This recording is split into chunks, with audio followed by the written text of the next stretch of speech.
नमस्कार दोस्तों, हम लेकर आ चुके हैं आप लोगों के लिए 20 मिनट में शाम की 50 ताज़ा और बड़ी खबरें हैं। बताएंगे दोस्तों, आखिरकार प्रधानमंत्री नरेंद्र मोदी के ऊपर फट पड़े राहुल गांधी। कहा देश में अलग से एक न्याय कोर्ट बनाएंगे जहां पर खुद जो है दोस्तों कोर्ट के जजों को भी जवाबदेही होगी। आखिरकार क्यों दोस्तों भारतीय जनता पार्टी को कंगना रावत ने करा दिया सोशल मीडिया पर ट्रोल। जमकर हो रही है ट्रोल, लोग बोल रहे हैं किस किस को टिकट देती है बीजेपी। क्यों आखिरकार प्रधानमंत्री के ऊपर भड़क गए संजय सिंह, बीजेपी को बता दिया सबसे बड़ी चोर पार्टी। और आखिरकार कैसे दोस्तों लोकसभा चुनाव में कांग्रेस के मैनिफेस्टो ने पूरा गेम पलट दिया है। तमाम मुद्दों पर बात होगी, लेकिन उससे पहले अगर आपने अब तक हमारे चैनल को सब्सक्राइब नहीं किया है जल्दी से कर लीजिए। पास में घंटी आएगी, इसको भी दबाइए ताकि हमारे हर वीडियो की जो अपडेट है वो आपको मिल पाए। दरअसल दोस्तों आपको बताते चले, भारतीय जनता पार्टी के ऊपर जमकर गरजते हुए नज़र आए दोस्तों जो यहाँ पर राहुल गांधी बोले बीजेपी देश से न्याय ख़त्म करना चाहती है और हमारे मैनिफेस्टो में हमने वो तमाम वादे किए हैं जो आज देश से बीजेपी मिटा रही है। दरअसल दोस्तों मीडिया से लेकर तमाम संस्थाएं बीजेपी ने अपने कब्जे में कर ली हैं। इसको लेकर राहुल गांधी ने वादा किया है कि जैसे ही वो सत्ता में आएंगे सबसे पहले हर महिला को, हर सालाना गरीब महिला को 1 लाख रुपए दिया जाएगा। जो बेरोज़गार हैं उनके लिए सबसे पहले जो 30 लाख पद खाली पड़े हैं उनको भरे जाएंगे। यही नहीं, राहुल गांधी ने कहा कि हम मीडिया के लिए एक न्यूज़ सिटी बनाएंगे जहां पर जिन मीडिया को दबाया जा रहा है उनको बिल्कुल भी दबाया ना जा सके। इसके बाद राहुल गांधी ने ये भी वादा किया कि फ़िलहाल जितने जो ख़ास करके कानूनी संस्था हैं जिनके ऊपर आज बीजेपी कब्ज़ा कर रही है उन सारी संस्थाओं को दोस्तों कहीं ना कहीं फ्रीडम दिया जाएगा। और इसके साथ साथ सबसे बड़ी बात दोस्तों कि अब एक जो अलग से एक न्याय वो बनाई जाएगी दोस्तों, अदालत जहां पर ख़ुद जजों को भी जवाबदेही होगी। यानी कि जजों को भी बताना पड़ेगा कि अगर उन्होंने कोई गलत फैसला ले लिया तो क्यों लिया और केस क्या मजबूरी थी। ये सब कुछ बातें कांग्रेस ने कही हैं और ये बहुत बड़े वादे हैं दोस्तों जिसको कांग्रेस ज़रूर निभाना चाहेगी। आपको बताते चले दोस्तों, सोशल मीडिया पर बीजेपी की उड़ी धज्जियाँ, कंगना रावत ने बीजेपी को लजवा दिया। दरअसल दोस्तों कंगना रावत जैसे लोगों को टिकट देकर बीजेपी न सिर्फ देश का अपमान करती है बल्कि दोस्तों ये भी बताती है कि कंगना रावत जैसे लोग दूसरी पास है। अब दोस्तों बच्चा बच्चा जानता है कि हमारे देश के पहले प्राइम मिनिस्टर जवाहरलाल नेहरू थे, लेकिन कंगना रावत ने कल कहा कि फ़िलहाल जो सुभाष चंद्र बोस थे वो हमारे देश के पहले प्राइम मिनिस्टर थे। अब आप अच्छे से समझ सकते हैं दोस्तों कि जब ये देश आज़ाद हुआ और उसके बाद गांधी जी ने सबसे पहले जवाहरलाल नेहरू को चुना था और जवाहरलाल नेहरू जो थे वो हमारे देश के पहले प्राइम मिनिस्टर यानी कि पहले प्रधानमंत्री थे।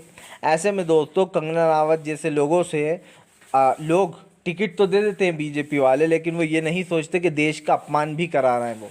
अब कंगना रावत ने जैसे ही ये बात बोली कि हमारे देश के पहले प्राइम मिनिस्टर जो है यहाँ पर दोस्तों सुभाष चंद्र बोस थे, और उसके बाद वो जमकर सोशल मीडिया पर ट्रोल हो गई। लोगों ने कहा कि आपने कहाँ से ग्रेजुएशन किया है। कुछ लोगों ने उनके आईक्यू को आलिया भट्ट से कंपेयर कर दिया। कुछ लोगों ने कहा ये भी आलिया भट्ट की बहन है। यही नहीं, कंगना रावत जमकर सोशल मीडिया पर ट्रोल हो रही थी तो उन्होंने अपनी, आप समझिए, इसको झुकाने के लिए विपक्ष को ही घेर लिया। लेकिन सच्चाई ये है दोस्तों कि फ़िलहाल कंगना रावत जैसे लोगों को टिकट देकर बीजेपी ऐसे लोगों को टिकट देती है जिनको आप समझिए राजनीति की ABCD भी नहीं पता, ना उन्हें ये पता कि देश में कैसे भलाई करनी है। जिस इंसान को ये नहीं पता हो कि हमारे देश का पहला प्राइम मिनिस्टर कौन था उसको टिकट दे दिया गया है। सवाल सिर्फ ये भी नहीं है कि इनको ये नहीं पता है दोस्तों, सवाल ये है कि कंगना रावत आए दिन गांधी जी का अपमान करती रहती हैं, आए दिन नेहरू परिवार को घेरती रहती हैं, गांधी परिवार को। कल भी तेजस्वी यादव राहुल गांधी के ऊपर उन्होंने हमला बोला, लेकिन कल उन्हें ये नहीं पता था कि वो खुद सोशल मीडिया पर ट्रोल हो जाएंगी जब उनसे प्राइम मिनिस्टर का नाम पूछा जाएगा। आपको बताते चले दोस्तों, भारतीय जनता पार्टी बुरी तरीके से घिरी। अखिलेश यादव बोले बीजेपी 400 हार का नारा लेकर ही उत्तर प्रदेश से विदाई लेगी। अखिलेश ने कहा जो लोग उत्तर प्रदेश से सत्ता में आए थे वो यहीं के रास्ते बाहर जाने वाले हैं। हालांकि हम आपको बताते चले दोस्तों 2014 में जब मोदी सरकार सत्ता में आई उस दौरान भी इस बात को उठाया था अखिलेश ने।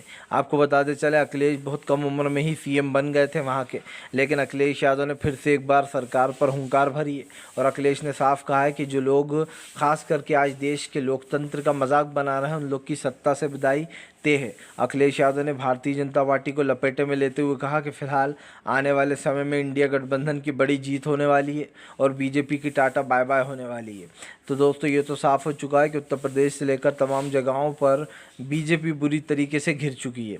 आपको बताते चले दोस्तों, भारतीय जनता पार्टी के ऊपर जमकर गरजी कांग्रेस। सोनिया गांधी बोली, आज देश में न्याय से लेकर बेरोजगारी और गरीबी सबसे ज़्यादा बढ़ चुकी है।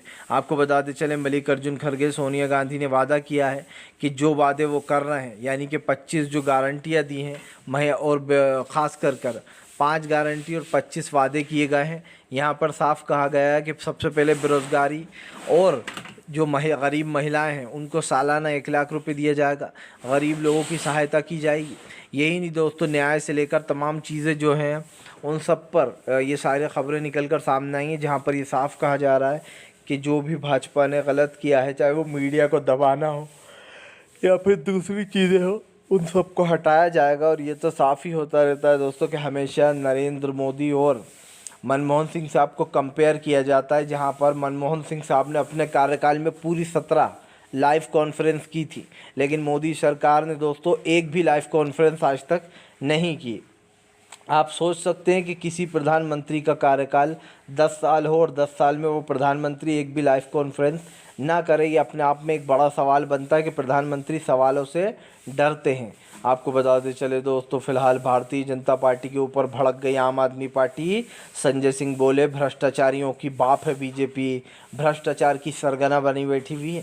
दरअसल आपको बताते चले, अरविंद केजरीवाल को जेल भेजने के बाद बीजेपी लोगों के निशाने पर आ गई है। विपक्ष ने साफ कहा है कि भारतीय जनता पार्टी देश के लोकतंत्र को ख़त्म करने का काम कर रही है। वो विपक्ष के नेताओं को डरा धमका कर ख़रीदने का काम करती है, या फिर अगर वो नहीं बिकते तो उनको ईडी के शिकंजे में फंसा दिया जाता है और फिर लंबा जेल में डाला जाता है। क्योंकि ईडी ही दोस्तों एक ऐसी संस्था है जहाँ पर बेल मिलना नामुमकिन होता है। क्योंकि आपको बताते चले, ये भी प्रावधान है कि जब तक केस चलेगा आपको बेल नहीं मिल सकती। तो जितनी सज़ा होती नहीं है इन केसों, इसमें इससे ज़्यादा तो लोग यूँ ही ट्रायल में ही जेल में गुजार देते हैं। लोग 8-8 10-10 साल से बने हैं इस ईडी के शिकंजे में। तो आप समझ सकते हैं कि फ़िलहाल ये जो चीज़ें हैं इसमें कहीं ना कहीं पूरी तरीके से भारतीय जनता पार्टी घिर चुकी है और सरकार की नीतियां भी दोस्तों कुछ समझ से बाहर ही जा रही हैं। ये चीज़ बदलना चाहिए और इस चीज़ को दोस्तों बड़ा बदलाव होना चाहिए। आपको बताते चले दोस्तों, फिलहाल भारतीय जनता पार्टी के ऊपर जमकर भड़कते हुए नज़र आए दोस्तों जो है यहाँ पर अखिलेश यादव असदुद्दीन ओवैसी ने कहा कि फ़िलहाल हम चाहते हैं देश में पीएम बदल जाए, क्योंकि दोस्तों देश का माहौल बिगड़ रहा है। आपको बताते चलें, असदुद्दीन ओवैसी ने कहा कि फ़िलहाल हम भी देश के पीएम को हटाना चाहते हैं, इसलिए नहीं कि हम नरेंद्र मोदी को पसंद नहीं करते हैं, बल्कि हम इसलिए हटाना चाहते हैं क्योंकि देश के प्रधानमंत्री आज जो देश में संस्थाएं हैं, जो देश की तमाम दोस्तों कानून व्यवस्था है, उसको हटाने की कोशिश की जा रही है। प्रधानमंत्री नरेंद्र मोदी के ऊपर ओवैसी ने भड़ास निकालते हुए कहा कि फ़िलहाल देश में हिंदू, मुसलमान, सिख, ईसाई इस तरीके की चीज़ें चल रही हैं और ये देश के लिए ख़तरनाक साबित हो रही हैं। असदुद्दीन ओवैसी ने आरोप लगाया कि भारतीय जनता पार्टी धर्म की राजनीति करती है और धर्म की राजनीति करने का मतलब दोस्तों आप अच्छे से समझ सकते हैं कि इस देश में कहीं ना कहीं नफ़रत घोलने का काम किया जाता है। इसी चीज़ के बड़े बदलाव करने की बात कही है ओवैसी ने साफ कहा कि फ़िलहाल देश में जिस चीज़ें चल रही हैं, ख़ास करके जो हिंदू मुसलमान हो रहा है, उन चीज़ों को रोका जाएगा और इस पर ज़्यादा से ज़्यादा चर्चा करने की ज़रूरत भी है। तो ये चीज़ तो दोस्तों साफ़ ही हो जाती है कि आज हमारे देश की जो संस्थाएं हैं, जो चीज़ें हैं, वो आपके सामने हैं और कहीं ना कहीं ये आप भी जानते हो कि मैंने इस चीज़ को बार बार कहा है और इस चीज़ को दोस्तों दोहराना इसलिए ज़रूरी हो जाता है कि देश का लोकतंत्र आज ख़तरे में तो है। आपको बताते चले दोस्तों, केटीआर के बेटे ने कंगना राणावत को जमकर लपेटा, कहा कौन से स्कूल से ग्रेजुएशन किया है तुमने। आपको बताते चले, अब कंगना राणावत की पढ़ाई पर सवाल उठ रहा है क्योंकि उनको दोस्तों आप समझिए, जब कोई स्कूल की पढ़ाई करता है तो उसको इन चीज़ों के बारे में सबसे पहले बताया जाता है, चाहे वो चाचा नेहरू हों, गांधी जी हों, जो हमारे देश के योद्धा रहे दोस्तों, चाहे भगत सिंह हों। हम लोग क्योंकि जब भी किताब पढ़ते हैं, पढ़ाई शुरू करते हैं, तो ये चीज़ें सबसे पहले आती हैं सामने। लेकिन कंगना राणावत को इतना ही नहीं पता था कि हमारे देश के पहले प्राइम मिनिस्टर कौन थे। सवाल सिर्फ ये नहीं है कि प्राइम मिनिस्टर का नाम नहीं पता। मैं डेफिनेटली बोल सकता हूँ कंगना रनावत दोस्तों सिर्फ पैसे के लिए चुनाव लड़ रही हैं, सिर्फ पैसे के लिए वो राजनीति में आई हैं। इन लोगों को ना जनता से कोई मतलब होता है ना किसी और से। स्मृति ईरानी को देख लीजिए, बड़ी बड़ी बातें करना और वड़ा पाव खाना, ये उनकी आदत है। अमेठी के लोगों से अगर आप जाकर पूछेंगे कि कोई विकास हुआ है तो आपको जवाब मिलेगा ना। सनी देओल को टिकट दे के जितवा दिया, लेकिन सनी देओल ने क्या किया लोगों के लिए? कुछ नहीं किया। फिल्मों में बिजी रहते, ऐसे लोगों को सांसद बना। और मुझे तो हैरत उन लोगों पर होती है जो जिता देते हैं इन लोगों को। आप समझिए, वो लोग सोचते हैं ये हमारे लिए काम करेंगे, इनको जिता देते हैं, लेकिन बाद में पता चलता है ठन ठन गोपाल है। अब केटीआर के बेटे ने कंगना से सवाल पूछा कि आपने भैया कौन से स्कूल से ग्रेजुएशन किया है? यही नहीं, बीवी श्रीनिवास ने, जो कांग्रेस की यूथ कांग्रेस के वो हैं मेंबर, बीवी श्रीनिवास ने पूछा है भगवान किस किस को टिकट दे रही है बीजेपी। आपको बताता चलूँ दोस्तों, देश के कई प्राइम मिनिस्टर थे जिनके नामों की अभी भी चर्चाएं होती हैं। सबसे पहले जो हमारे देश के प्राइम मिनिस्टर थे दोस्तों, वो जवाहरलाल नेहरू थे। दूसरे दोस्तों जो है गुलजरी लाल थे। तीसरे नंदा थे दोस्तों, और जो है यहाँ पर उसके बाद लाल बहादुर शास्त्री थे। चौथी इंदिरा गांधी थी। पांचवे जो है मोरारजी देसाई थे। और जो है यहाँ पर दोस्तों जो छठे थे वो चौधरी चरण सिंह थे। सातवें राजीव गांधी थे। आठवें जो है दोस्तों अठवा विश्वा प्रताप सिंह थे। और नवे जो थे वो चंद्रशेखर थे। इसी के साथ साथ उसके बाद नरसिम्हा राव बने। उसके बाद अटल बिहारी वाजपेयी आए। उसके बाद एच.डी. देवा गोंडा आए। उसके बाद दोस्तों जो यहाँ पर इंद्र कुमार गुर्जर बने। और उसके बाद मनमोहन सिंह साहब आए। उसके बाद 2014 में नरेंद्र मोदी देश के प्राइम मिनिस्टर बने। ये पूरे लोगों की लिस्ट थी। तो आप समझ लीजिए कि कम से कम इतनी चीज़ें भी नहीं पता कंगना रनावत को। तो आप खुद बताइए क्या ऐसे लोगों को टिकट देना सही है, जिन लोगों को ये तक नहीं पता है कि देश के पहले प्राइम मिनिस्टर का नाम क्या था? तो कम से कम ऐसे लोगों को तो टिकट देना नहीं चाहिए। मैं ही नहीं कहता दोस्तों कि देश के हर इंसान को ये नाम पता होंगे। हो सकता है दोस्तों हम नहीं पढ़ते तो हमें भी नहीं पता होता। और ये सारे नाम जो मैंने पढ़े हैं, मैं सच बताऊंगा ये सारे नाम मुझे नहीं पता, लेकिन हाँ ये ज़रूर पता है कुछ लोगों के नाम। जैसे कि पहले देश के प्राइम मिनिस्टर जो है वो थे चाचा नेहरू थे। ये चीज़ें तो क्योंकि हम नॉर्मली पढ़ते रहते हैं स्कूल में जब हमारी पढ़ाई शुरू होती है, इसलिए इनका नाम भी पता था। मनमोहन सिंह साहब का भी पता था मुझे कौन से सन में बने हैं, लेकिन जो बाकी के मैंने नाम लिए जो बहुत पहले के, उनका मुझे नहीं पता था। हाँ, अटल बिहारी वाजपेयी साहब का भी पता था मुझे, क्योंकि मैं पढ़ता रहता हूँ कभी कभी। तो ये चीज़ें हैं। लेकिन जाहिर सी बात है कि अगर हम ये कहें कि हमें तो सबका पता है, वो भी सही नहीं है। लेकिन मैं ये ज़रूर कहता हूँ कि इतनी नॉलेज तो दोस्तों बच्चे में भी होती है जिसकी पढ़ाई शुरू होती है कि भैया देश का पहला प्राइम मिनिस्टर कौन था। और भाई कंगना को तो पता होना चाहिए, क्योंकि वो अभी आए दिन राहुल गांधी को नेहरू परिवार के इर्द गिर्द घूमती है राजनीति, आए दिन ताना मार रही। तो कम से कम इसी से याद रख लेती कि भैया वो नेहरू जी ही थे जिनका ताना तुम दे रही हो, पहले देश के प्राइम मिनिस्टर। आपको बता दे चले दोस्तों, भारतीय जनता पार्टी के ऊपर जमकर भड़कते हुए नजर आए दोस्तों जो है यहाँ पर संजय रावत ने बीजेपी को जमकर लपेटा। दरअसल आपको बताते चले, इंडिया गठबंधन की सीट शेयरिंग के बाद भारतीय जनता पार्टी को निशाने पर ले लिया संजय रावत ने कहा कि 100% इंडिया गठबंधन की जीत होने वाली है। अब की बार भारतीय जनता पार्टी 150 का आंकड़ा भी पार नहीं कर पाएगी, 400 तो बहुत दूर की बात है। आपको बता दें दोस्तों, बीजेपी पूरे देश में ये बात करती है कि वो आने वाले समय में जो है यहाँ पर आंकड़ा पार करेगी 400 का। लेकिन सच्चाई ये है दोस्तों कि भारतीय जनता पार्टी 400 का आंकड़ा तो बहुत दूर की बात है। इस बार वो 200 का आंकड़ा पार करके बता दे, मैं मान जाऊंगा। क्योंकि दोस्तों अगर हम साउथ जोन को जोड़ लें तो भारतीय जनता पार्टी का गेम तो यूं ही ओवर हो गया है। आप जानते हैं कि फ़िलहाल साउथ की जो सीटें हैं वो बीजेपी के खाते में नहीं आने वाली। वहाँ पर कांग्रेस सबसे ज़्यादा मजबूत है। चाहे हम तेलंगाना की बात करें, अभी हाल ही में कांग्रेस ने सरकार बनाई है। चाहे हम कर्नाटक की बात करें दोस्तों, चाहे हम तमिलनाडु की बात करें, वहाँ पर एम.के. स्टालिन मजबूत है। और जगह जगह की आप देख लीजिए कि हिमाचल में कांग्रेस की सरकार चल रही है। आने वाले समय में राजस्थान में एक नए अवतार के साथ कांग्रेस वापसी करेगी। सबसे बड़ी बात ये, जनता को इस वक्त सोच समझकर वोट देना होगा, क्योंकि ये कोई ऐसा वैसा चुनाव नहीं है, ये लोकसभा का चुनाव है। और लोकसभा के चुनाव का मतलब आप अच्छे से जानते हैं दोस्तों कि 5 साल के लिए ये तय हो जाएगा कि कौन सत्ता पर काबिज रहने वाला है। और 5 साल बहुत होते हैं दोस्तों, ये आप भी जानते हैं और मैं भी जानता हूँ कि 5 साल में क्या से क्या पलट जाता है। इसलिए भैया जिसको भी वोट दो सोच समझ कर वोट देना, क्योंकि ये आपका वोट दोस्तों बहुत मायने रखता है।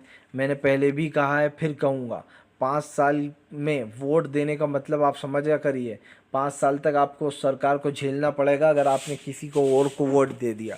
और खुले शब्दों में कहूँ तो चाहे इधर हो जाए उधर हो जाए, बीजेपी को किसी हाल में वोट मत देना, वरना जो देश का बचा कुचा लोकतंत्र है वो भी ख़त्म कर देगी बीजेपी। ये आप लिख के ले लीजिए।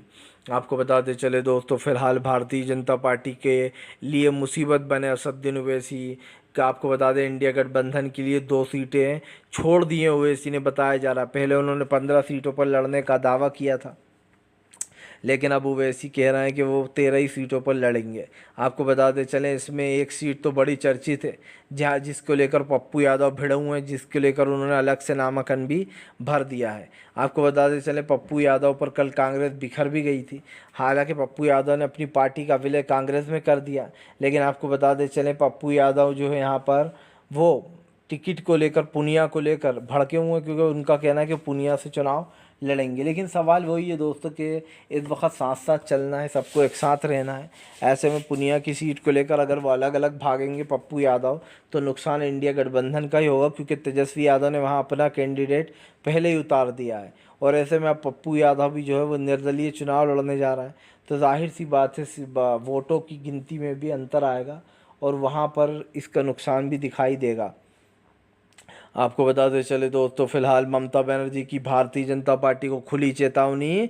कहा जिसको बंगाल आना है आए, जिसको जाना है जाए, लेकिन बंगाल की जनता ने चुन लिया है हमें, वो बीजेपी को वोट नहीं देने वाली। ममता बनर्जी ने दावा किया है कि पूरी पश्चिम बंगाल की 42 सीटें वो ही जीत रही हैं। इधर आपको बताते चले, पश्चिम बंगाल में 42 सीटें हैं, महाराष्ट्र में 48 सीटें। इन जगहों का पेच बड़ा ज़बरदस्त है दोस्तों। अगर विपक्ष ने यहाँ पर बाजी मार ली ना इंडिया ने, तो दोस्तों बीजेपी का हारना निश्चित है। भले ही वो उत्तर प्रदेश को जीत जाए, क्योंकि उत्तर प्रदेश में मुझे ऐसा लगता है अखिलेश बहुत मजबूत हैं, सीधी टक्कर अखिलेश और बीजेपी के बीच में है। लेकिन हमने कई बार ये देखा है दोस्तों कि उत्तर प्रदेश में भारतीय जनता पार्टी थोड़ी मजबूत हालत में मुझे नज़र आती है। जहाँ तक मैं देखता हूँ, मुझे ऐसा लगता है उसने उत्तर प्रदेश में सबसे ज़्यादा हिंदुत्व को बढ़ावा दिया है, इसलिए इसको वोट बहुत मिल जाते हैं कभी कभार वहाँ पर। लेकिन अगर हम बाकी के राज्यों को कंपेयर करें दोस्तों, तो यहाँ पर बीजेपी उतनी मजबूत नज़र नहीं आती है। और अगर देखा जाए तो 10 साल देने के बाद नरेंद्र मोदी को जनता हटाना चाहती है। 10 साल में दोस्तों कुछ नहीं हो पाया, और 10 साल आप समझते हैं कि बहुत होता है। हमारे देश के जो प्राइम मिनिस्टर इससे पहले मनमोहन सिंह साहब थे, उन्होंने देश की अर्थव्यवस्था के लिए बहुत कुछ किया था दोस्तों, और आज भी वो अर्थव्यवस्था लोग याद रखते हैं। तो आप समझ सकते हैं कि देश की जो अर्थव्यवस्था है आज भी उसको चौपट किया जा रहा है, और सरकार की जो नीतियां हैं भैया वो तो दिमाग से ऊपर की ही हैं। तो ये कहना गलत नहीं होगा कि इस सरकार को भी हटाने का सही समय आ चुका है। अब सत्ता बदलनी चाहिए, क्योंकि 10 साल हो चुके हैं दोस्तों, और 10 साल बहुत दे दिए हमने बीजेपी को। उसने 10 साल में कुछ नहीं किया है। महंगाई, गरीबी, बेरोज़गारी बढ़ चुकी है। आपको बताते चले दोस्तों, फिलहाल भारतीय जनता पार्टी के ऊपर जमकर भड़कते हुए नज़र आए मल्लिकार्जुन खड़गे। खड़गे बोले हमने जो भी गारंटियाँ दी हैं वो हम पूरी करेंगे। कांग्रेस का मैनिफेस्टो गरीब, महिला, मज़दूर, किसान और ख़ास करके दोस्तों उन लोगों के लिए है जिन लोगों को उनका हक़ नहीं मिल पाता। मल्लिकार्जुन खड़गे ने कहा कि कांग्रेस की ये गारंटियाँ लोगों के लिए संजीवनी का काम करेंगी। सिर्फ हमारी ये गारंटियाँ नहीं है, बल्कि ये वादा है कि हमने जो भी आप लोगों से कहा है उन सारे वादों को पूरा किया जाएगा। खड़गे ने साफ कहा है कि फ़िलहाल आने वाले समय में इस देश में बदलाव होगा, सरकार बदलेगी, और जनता को ख़ास कर दोस्तों उसको वो मिलेगा जो वो चाहता है। क्योंकि एक चीज़ तो साफ़ हो चुकी है कि भारतीय जनता पार्टी दोस्तों देश के लोकतंत्र को ख़त्म करने पर तुली है, और ऐसे में अब बीजेपी को कहीं ना कहीं बाहर का रास्ता भी दिखाया जाएगा। तो ये चीज़ तो साफ़ हो जाती है कि प्रधानमंत्री नरेंद्र मोदी से लेकर बीजेपी के तमाम नेताओं तक पर ये चीज़ें लागू हो रही हैं, और ये बार बार कहा जा रहा है कि भैया हम जो है यहाँ पर न्याय दिलाएंगे। अब ये देखना होगा कि ये जो गारंटियाँ दी गई हैं कांग्रेस द्वारा, इसको कैसे लागू किया जाता है। फ़िलहाल दोस्तों वीडियो अच्छा लगे तो लाइक कीजिए, चैनल पर पहली बार आए सब्सक्राइब ज़रूर।